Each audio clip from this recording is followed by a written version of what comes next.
13 जनवरी से शुरू हुए महाकुंभ मेले की शुरुआत जितनी भव्यता के साथ हुई थी, उसी भव्यता के साथ 26 फरवरी को विश्व के सबसे बड़े धार्मिक आयोजन का समापन हुआ।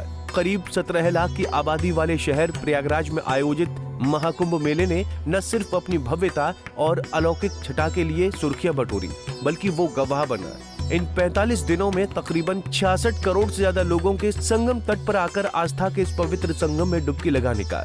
वो गवाह बना सनातन एकता का, वो गवाह बना रिकॉर्ड तोड़ भीड़ के साथ आस्था के जन सैलाब का, वो गवाह बना पुष्प वर्षा का, वो गवाह बना पवित्र नदियों के पुण्य तटों का, वो गवाह बना विशेष स्नान पर्वों की धमक का, वो गवाह बना देश विदेश से आए तमाम बड़े से बड़े हस्तियों, राजनेताओं और आम जन से लेकर विदेशी मेहमानों का। इस अद्भुत, अप्रतिम और अलौकिक यात्रा में जो भी शामिल हुआ, उसके लिए आस्था का ये पर्व अविस्मरणीय रहा। ऐसे में आइए विस्तार से आपको बताते हैं कि 144 सालों बाद महासंयोग से लगा ये कुंभ मेला कैसे और किन किन मायनों में खास रहा।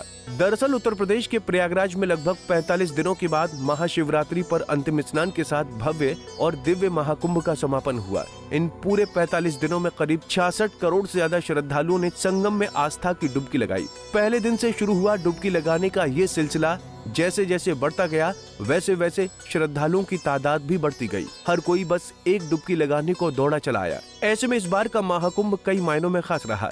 144 साल बाद ऐसा अद्भुत संयोग आया कि हर शख्स संगम में डुबकी लगाने को लेकर उत्साहित दिखा। हालांकि प्रयागराज तक पहुंचने के लिए लोगों को कई तरह की परेशानियों का सामना भी करना पड़ा, लेकिन संगम में डुबकी लगाने के बाद सबके चेहरे पर एक अलग तरह का ही संतोष दिखा। वहीं महाकुंभ में क्या आम क्या खास, हर कोई आस्था की डुबकी लगाने पहुंचा और करीब करीब देश की आधी आबादी ने तो महाकुंभ में स्नान कर ही लिया। वहीं महाशिवरात्रि पर महाकुंभ का अंतिम स्नान पर्व बुधवार यानी 26 फरवरी को हर हर महादेव के उद्घोष के साथ प्रारंभ हुआ और तड़के से ही श्रद्धालुओं का गंगा और संगम में डुबकी लगाना शुरू हो गया था। शाम 4 बजे तक 1 करोड़ 32 लाख श्रद्धालुओं के स्नान के साथ महाकुंभ में स्नार्थियों की संख्या 66 करोड़ पार कर गई। वहीं मेला प्रशासन ने सिर्फ महाशिवरात्रि पर ही स्नानार्थियों पर गुलाब की 120 क्विंटल पंखुड़ियों की वर्षा कराई, बल्कि मेला प्रशासन ने महाकुंभ मेले के शुरुआत में भी संगम तट पर स्नान के लिए आए श्रद्धालुओं पर पुष्प वर्षा करवाई थी। मुख्यमंत्री योगी आदित्यनाथ हर पवित्र स्नान की तरह महाकुंभ के अंतिम स्नान पर्व पर भी तड़के 4 बजे से ही व्यवस्था की निगरानी करने के लिए नियंत्रण कक्ष में गए थे।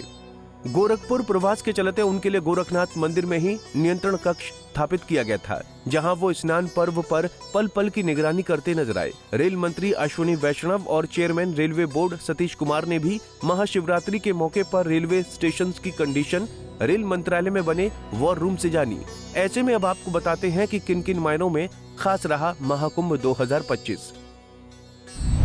किन मायनों में खास रहा महाकुंभ? पहली खास बात तो ये रही कि इस बार का महाकुंभ 144 साल के दुर्लभ संयोग के साथ लगा, जिससे महाकुंभ लोकोत्सव में बदल गया।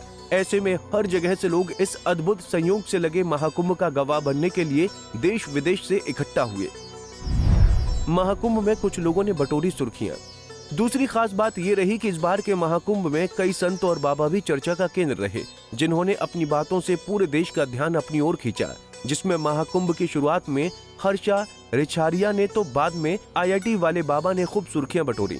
हर्षा रिछारिया जहां अपनी खूबसूरती और शाही स्नान में शामिल होने को लेकर चर्चा में आई, तो IIT बाबा उर्फ अभय सिंह अपने बयानों को लेकर सोशल मीडिया पर छाए रहे। वहीं रुद्राक्ष माला बेचने वाली मोनालिसा की तस्वीरें भी छाई रहीं। हादसे का भी गवाह बना कुंभ। अगली खास नहीं पर हाँ दुखद बात ये रही कि इस बार का महाकुंभ हादसे का भी गवाह बना। मौनी अमावस्या पर प्रयागराज में इतनी बड़ी संख्या में श्रद्धालु उमड़े कि प्रशासन के लिए उन्हें संभालना चुनौती बन गया, जिसके चलते संगम नोज पर भगदड़ मच गई, जिसमें 30 लोगों की जान चली गई। इस मुद्दे को लेकर भी पक्ष और विपक्ष के बीच जमकर सियासत देखने को मिली।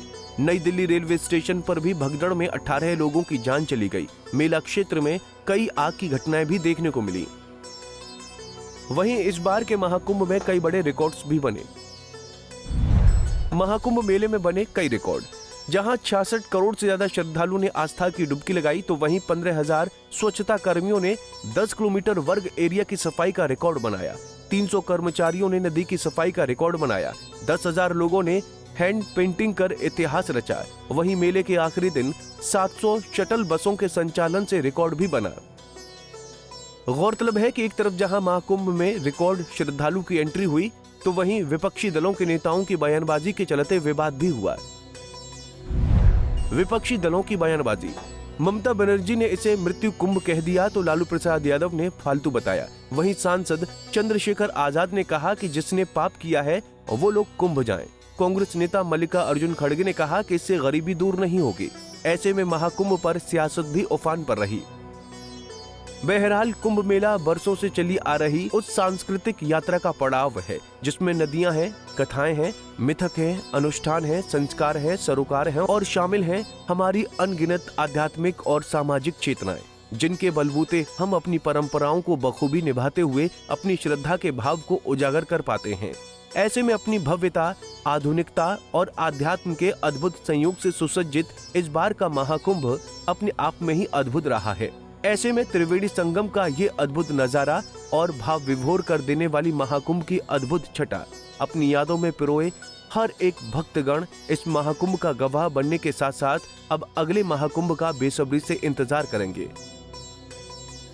Bureau report, Punjab Kesari TV. हमसे जुड़े रहने के लिए हमारे YouTube चैनल को सब्सक्राइब करें और नई वीडियो की नोटिफिकेशन के लिए बेल आइकॉन को दबाएं।